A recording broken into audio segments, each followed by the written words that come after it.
এগুলো আপনার লেদে যাবে, লেদে যাওয়ার পরে যখন সম্পূর্ণ সবগুলো এখানে আছে। এরপরে কাঠের রূপ নেবে।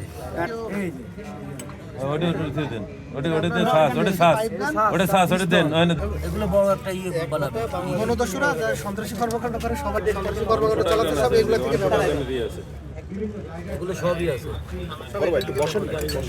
এইটা কি বড় ভাই? এটা কিন্তু বলে তো আমরা আগে পরে এগুলো হয়তো পাইপটা 30 থেকে 35টা আছে, 30-35 মেকানিজম। জানতে পেরেছি এখানে 3 জনকে গ্রেফতার করা হয়েছে, মেইন কারিগর সহ। আসামিটার জন্য আসলে ডিবি পুলিশ হেফাজতে নিয়েছে। দুজনই কিন্তু আসলে এই কারখানায় এই অস্ত্র তৈরি করতেন এবং দীর্ঘদিন